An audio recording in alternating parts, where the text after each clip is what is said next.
Papa Mama, saudaraku yang terkasih dalam Tuhan kita Yesus Kristus, selamat pagi dan salam. Salam damai sejahtera bagi kita sekalian. Saya yakin bahwa salam-salam seperti itu, salam damai sejahtera, kasih karunia menyertaimu, ataupun salam adalah salam yang tidak asing buat kita orang Kristen. Adalah seperti ciri khas, seperti identitas, adalah sesuatu yang lumrah kita sampaikan kita bertemu dengan sesama orang percaya.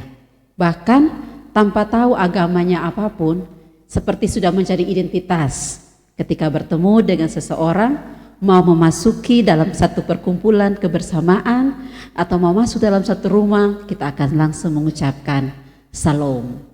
Tapi Papa Mama, pada kenyataannya pernahkah kita jujur bahwa ketika kita mengucapkan salam, kita sedang ada dalam keadaan yang tidak baik-baik saja.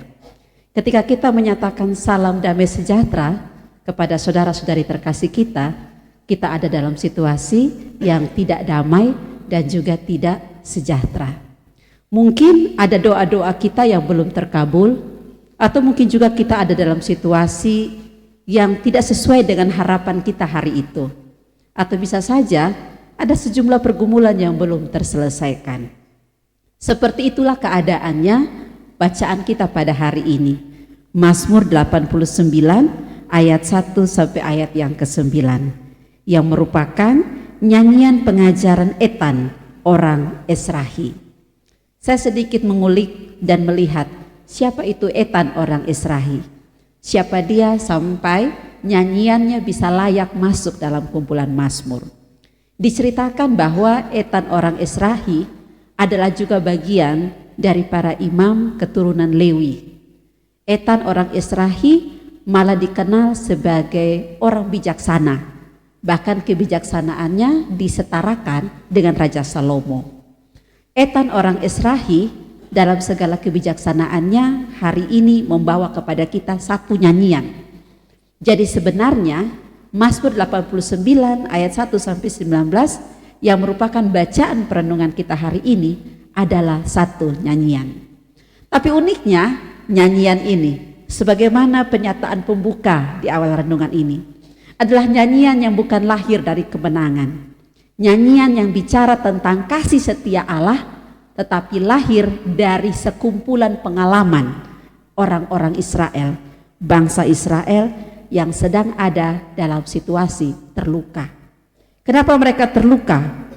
Mereka pada masa Raja Salomo hidup dalam situasi yang merasakan janji Tuhan Allah begitu jauh. Mereka memang ada di bawah kepemimpinan seorang raja yang berhikmat dan bijaksana. Mereka memang ada dalam situasi kejayaan. Tetapi janji-janji sebagaimana yang dinyatakan Allah, yang diikat Allah dengan Daud hambanya, menjadi seperti sebuah janji yang jauh dan terasa sulit untuk tergapai. Ditambah dengan beberapa situasi-situasi politik, situasi-situasi ekonomi, beban untuk pembangunan bait Allah membuat mereka merasa apakah benar Tuhan Allah masih mengasihi mereka? Apakah benar kasih Tuhan Allah itu masih setia mendampingi mereka?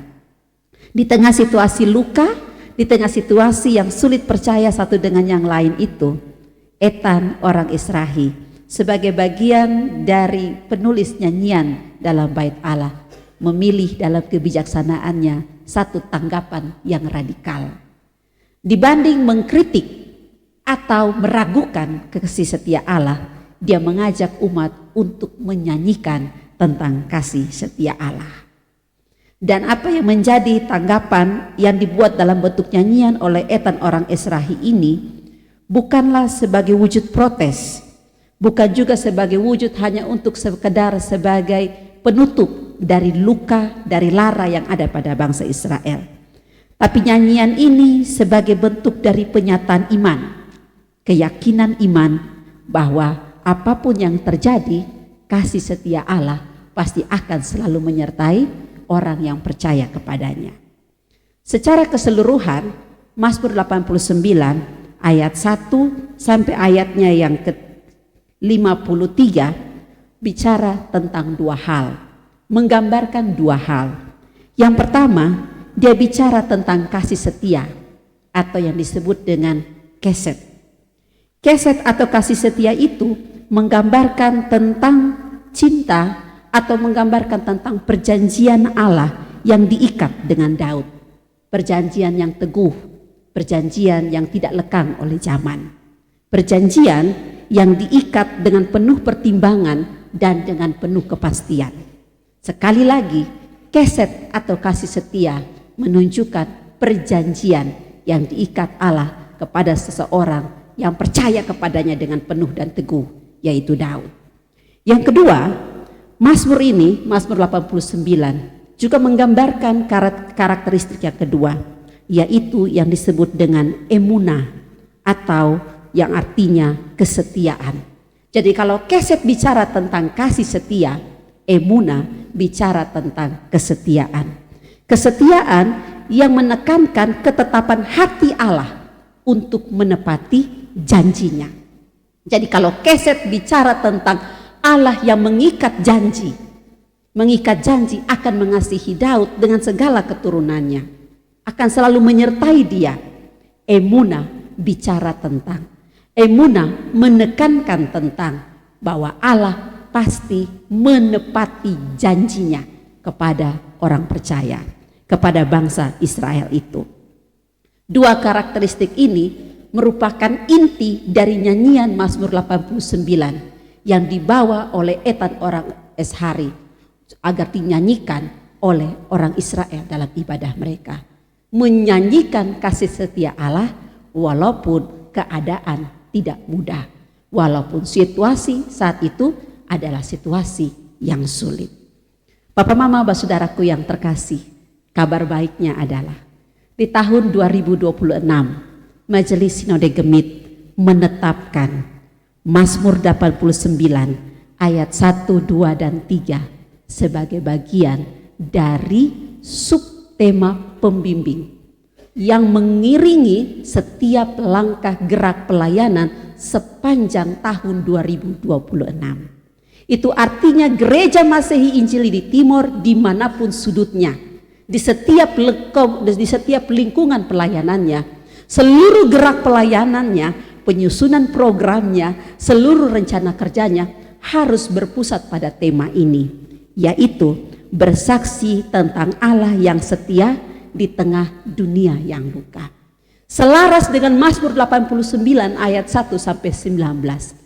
Gemit, Majelis Sinode Gemit membawa kita pada satu misi, yaitu bersaksi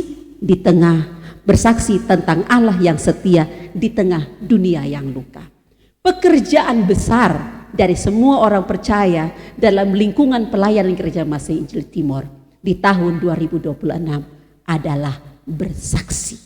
Siapapun dia dalam berbagai aras kategorial, siapapun dia dalam berbagai aras fungsional, apapun yang kita buat, apapun yang kita rencanakan, apapun yang kita laksanakan, harus merupakan satu kesaksian. Orang percaya di lingkungan pelayanan Gereja Masehi Injili Timor harus menjadi surat Allah yang terbuka. Kesaksian yang didaraskan, diserukan, yang disaksikan bagi orang-orang dunia ini. Pertanyaannya adalah, bersaksi tentang apa? Apa isi kesaksian kita? Tema kita, subtema kita di tahun 2026 bilang, isi kesaksian kita adalah tentang Allah yang setia. Sebagaimana yang merupakan inti nyanyian dari Ethan orang Eshari yang hari ini menjadi bahan bacaan kita. Apapun yang menjadi kesaksian, apapun yang menjadi rencana kita, tindakan kita, apapun yang menjadi bergerak pelayanan kita, itu harus merupakan kesaksian yang menyatakan kepada dunia bahwa Tuhan Allah itu setia. Tuhan Allah yang setia, yang mengikat perjanjiannya kepada saya dan papa mama, Tuhan Allah yang setia itu juga pasti akan menepati janjinya. Yang menjadi masalahnya adalah kepada siapa kesaksian itu harus kita sampaikan. Kepada siapa, dalam konteks apa cerita tentang Tuhan Allah yang setia itu harus kita nyatakan. Cerita tentang Tuhan Allah yang setia itu, kesaksian tentang Tuhan Allah yang setia itu harus kita nyatakan di tengah dunia yang luka. Karena sebagaimana latar belakang lahirnya Mazmur 89, demikianlah situasi hidup kita saat ini. Dunia yang kita sedang tinggali, dunia yang menjadi bagian dari kehidupan kita ini sedang terluka. Pertama, dari konteks lingkungan hidup. Dunia kita, lingkungan hidup kita sedang terluka. Pada berbagai bentuk khotbah, pada berbagai bentuk pemberitaan firman, kita juga akan sering diperdengarkan. Secara khusus pada bulan November di bulan lingkungan hidup, kita sering diperdengarkan sejumlah kesulitan-kesulitan, sejumlah perubahan-perubahan alam yang membuat kita kadang-kadang menjadi tidak mudah menjalani kehidupan. Saat ini kita sedang ada dalam musim angin barat, istilah ini familiar kita, istilah angin, kita ada dalam musim angin barat. Situasi ini kita bilang, oh kok hanya angin saja. Tapi ini angin kadang-kadang buat kita tidak bisa buka pintu rumah. Kita harus tutup pintu rumah. Kita juga kadang-kadang tidak bisa membaca cuaca. Akan sangat terasa bagi saudara-saudara kita yang ada di pulau-pulau yang kecil. Seperti Pulau Sabu, Pulau Rote, Pulau Flores, Pulau Alor, dan lain sebagainya. Transportasi distribusi bahan bakar dan distribusi barang-barang lain ke pulau-pulau itu cukup sulit karena transportasi laut, sarana transportasi laut yang diandalkan mungkin tidak bisa berjalan sebagaimana biasa. Itu juga kesulitan bagi kita yang ada di daratan, di daerah timur. Karena mungkin saja angin barat ini bisa membuat sejumlah pohon tumbang, sejumlah pohon tinggi yang selama ini menyimpan dan menyerap air tumbang, dan akhirnya sumber mata air kita juga terancam. Selanjutnya kita akan ada musim-musim yang lain. Kita mendengar ada berbagai bentuk bencana alam yang menunjukkan dunia kita, alam kita, lingkungan hidup kita sedang terluka. Dunia yang luka, tempat di mana kita harus menyaksikan tentang Tuhan Allah yang setia, juga bicara tentang wahana kehidupan kita. Saya dan papa mama semua sebagai keluarga kerajaan Allah. Berkeluarga tidak mudah. Kita bahas habis-habisan itu pada saat Natal sampai tahun baru. Kita dalam situasi berkeluarga menjadi tidak mudah. Dulu orang bilang keluarga adalah tempat yang aman dan nyaman untuk pulang. Tapi saat ini pulang kembali ke keluarga seperti satu pukulan yang berat. Pulang kembali ke keluarga berarti harus diimbuhi dengan berbagai beban, dengan situasi yang kadang-kadang kita hindari, dengan pertanyaan-pertanyaan yang kadang-kadang menyakitkan hati, dengan sejumlah tuntutan-tuntutan yang kadang kita rasa tidak mungkin, yang dipaksa untuk dibebankan kepada kita. Berkeluarga menjadi tidak mudah. Dulu kita bisa gampang saja percaya dengan orang, sampai kita memegang, kalau kita baik maka orang pasti juga akan baik kepada kita. Tapi sekarang tidak seperti itu. Justru kalau kita terlalu baik, orang manfaatkan kita sampai sehabis-habisnya. Kepercayaan, krisis kepercayaan mulai terjadi dalam kehidupan kita. Dulu orang bilang di gereja ada Tuhan, sehingga kita bilang gereja adalah rumah Tuhan. Tapi ternyata ketika kita datang dalam gereja, kita dipenuhi dengan kekecewaan. Kita dipenuhi dengan kemarahan. Karena sejumlah oknum-oknum yang memanfaatkan gereja sebagai topeng dalam perjalanan hidup mereka. Untuk memuaskan keinginan dan kepentingan pribadi mereka. Ini menjadi tantangan buat kita orang percaya. Ketika kita harus bersaksi. Ketika kita harus menyatakan kepada dunia. Apapun yang terjadi, seberat apapun luka yang kita hadapi. Tuhan Allah itu setia. Mungkin orang di sampingmu yang merupakan keluargamu, sanak saudaramu melukaimu. Tapi kamu harus bilang pada dirimu, Tuhan Allah itu setia. Dan jeleknya dalam situasi itu kita harus bilang kepada sesama kita, Shalom, damai sejahtera, Tuhan Allah menyertai engkau. Padahal kita sendiri sedang meragukan, benarkah Tuhan Allah menyertai saya? Ketika kita bertemu dengan orang yang telah menyatakan, ketika kita bertemu dengan orang yang telah memfitnah kita, omong abis-abisan kita pun nama di belakang. Tapi kita tetap harus bilang kepada dunia, Shalom, damai sejahtera, Tuhan Allah menyertai engkau. Ketika kita bertanya, Tuhan kau di mana? Saat dong omong saya punama, saat dong kulit habis-habisan saya punama, Tuhan kau di mana?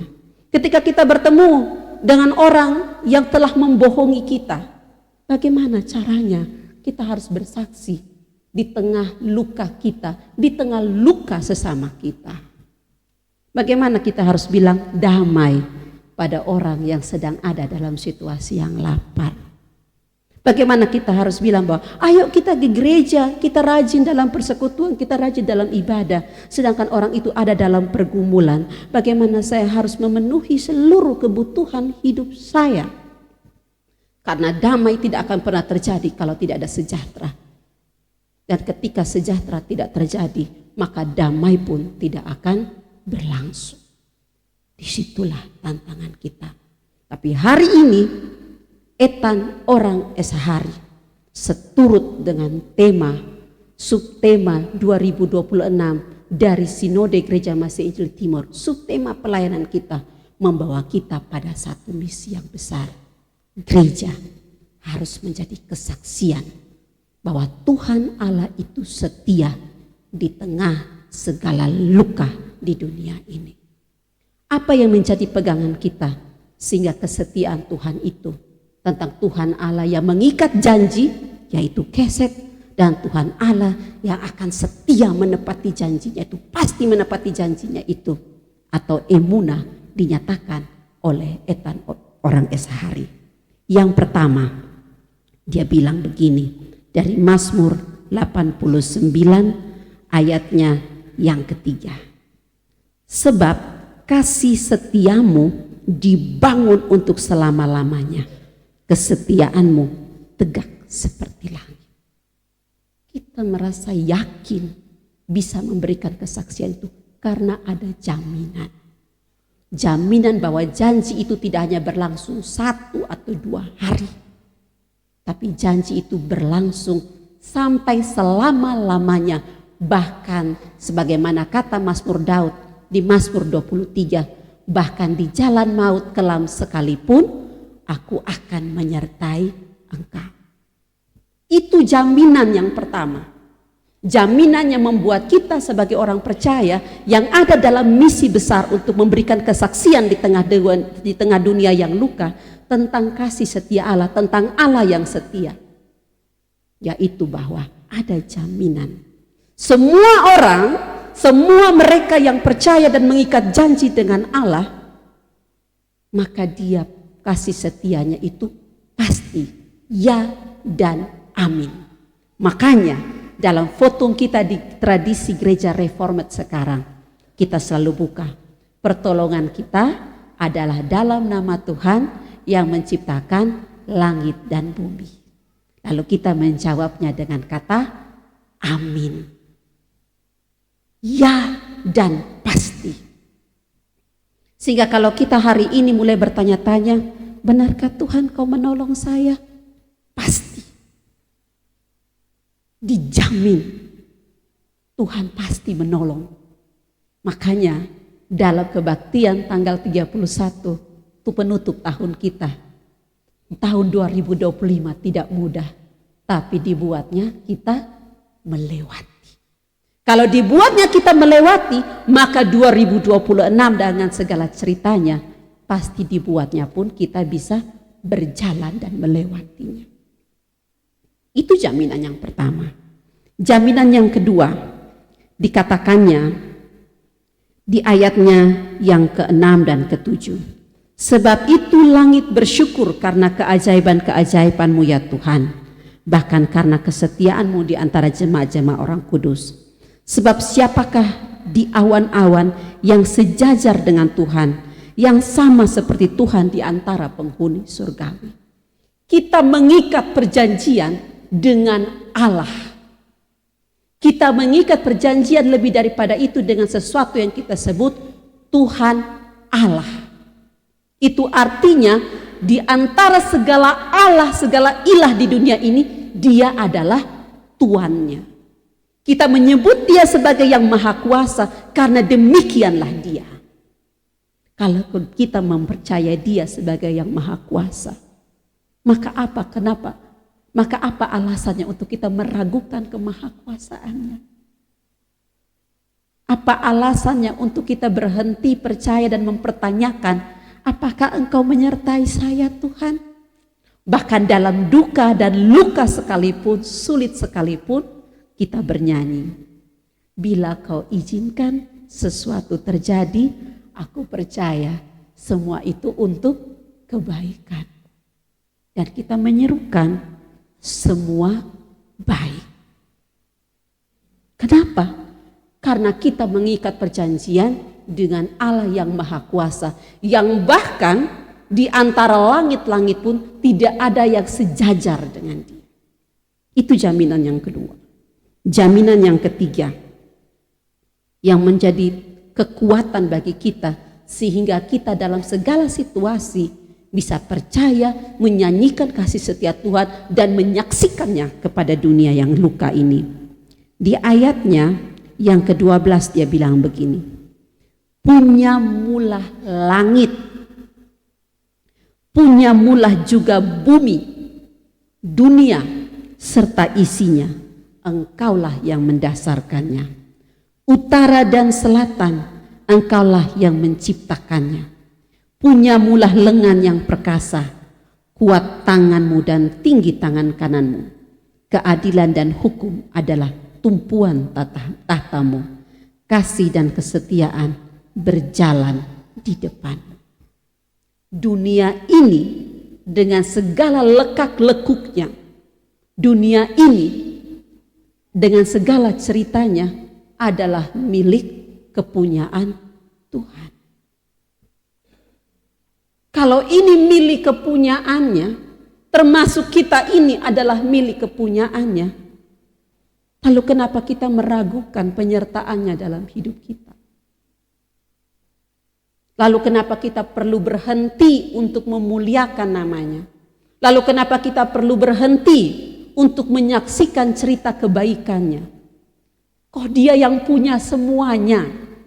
Setiap minggu kita menyatakan, aku percaya kepada Allah Bapa yang Maha Kuasa, pencipta langit dan bumi. Kita nyatakan pengakuan iman itu setiap hari Minggu. Dan kita ulangi pada saat-saat terdesak dan sulit kita. Dan hari ini kita dibawa pada misi. Saksikanlah itu, ceritakan itu, nyanyikan kasih setia Tuhan itu kepada dunia.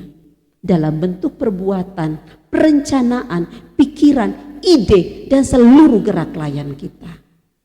Maka lewat perenungan ini, lewat cerita tentang subtema Majelis Subtema Gemit 2026, bersaksi tentang Tuhan Allah tentang Tuhan yang setia, tentang Allah yang setia di tengah dunia yang luka, membawa kita pada perenungan. Perenungan yang pertama, refleksi yang pertama, sebagai gereja, sebagai kumpulan orang percaya, kita diajak untuk memikirkan kembali, ini tahun kita buat apa? Kalau minggu lalu kita ada dalam pergumulan, kita semua dipanggil. Saya dan Papa semua, Mama semua dipanggil. Kita dipanggil untuk menjadi penjala manusia. Kita dipanggil sebagai murid. Kita dipanggil sebagai pengikut. Kita dipanggil sebagai orang percaya. Kita dipanggil untuk apa? Hari Minggu ini dijawab di minggu ketiga. Kita dipanggil untuk bersaksi tentang Allah yang setia di tengah dunia yang luka. Maka kita diajak juga untuk mempertanyakan kembali. Kalau begitu saya buat begini, apakah itu merupakan surat Allah yang terbuka? Ketika saya dalam perkataan saya yang mungkin saja tidak menyenangkan, apakah itu menunjukkan kasih setia Allah? Ataukah perkataan saya menjadi belati yang menikam jauh lebih dalam kepada sesama saya? Apakah saya dengan segala tindak tanduk dan perilaku saya menjadi bagian dari kasih setia Allah yang disaksikan oleh saudara-saudari terkasih saya? Ataukah justru seperti siraman air jeruk nipis pada luka yang sedang menganga, yang membuat yang sakit tambah sakit, pedih tambah perih? Dalam kebersamaan kita sebagai gereja, kita diajak untuk bertanya-tanya. Saat kita nanti sidang dan bikin program pelayanan, kotong bikin kegiatan ini nih, bagian dari kesaksian tentang Allah yang setia, atau justru jadi beban bagi jemaat. Jangan sampai ketika kita ada dalam situasi yang carut marut secara ekonomi, kita juga sonemo kalah, proposal ini, proposal itu, ditambah lagi dengan kata-kata, kosong bisa sumbang kok ini untuk gereja. Kalau pelayanan sudah menjadi beban, kita harus mempertanyakan siapa yang kita layani. Kita layani Allah yang setia, ataukah kita sedang melayani ego kita yang membutuhkan validasi, membutuhkan tepuk tangan buat orang sekitar kita. Kita sedang memuliakan nama Tuhan, atau kita sedang mencuri kemuliaan Tuhan itu sendiri. Kita diajak berefleksi. Yang kedua, kita diajak berefleksi lewat tema ini. Kita diajak berefleksi lewat nyanyian tentang Allah yang setia di tengah dunia yang luka. Hidup kita sepanjang hari adalah nyanyian. Menjadi pilihan saya dan papa mama sesuai standar kita masing-masing, sesuai kemampuan kita masing-masing. Ada yang bisa menyanyi dari nada C, ada yang bisa menyanyi dari nada E, ada juga mungkin yang bisa menyanyi dari nada A. Do, re, mi, fa, sol, la, si, do. Pilihannya. Nyanyian kita adalah nyanyian tentang Allah yang setia, atau nyanyian yang membuat hati terluka. Nyanyian tentang Allah yang setia, atau nyanyian tentang penghakiman yang menyudutkan sesama orang percaya. Nyanyian yang membuat dunia pun bersorak-sorai gembira. Seluruh alam semesta, sebagaimana lagu pembuka ibadah kita, bersoraklah hai alam semesta. Ataukah justru nyanyian yang membuat dunia, lingkungan, alam kita tambah terluka. Lalu kita dengan gampangnya bilang, cuaca sedang tidak bersahabat. Bukan cuaca yang lagi tidak bersahabat, hanya kita yang berhenti untuk menunjukkan tugas kita dalam dunia ini, untuk memelihara dan menjaga alam ciptaan Tuhan.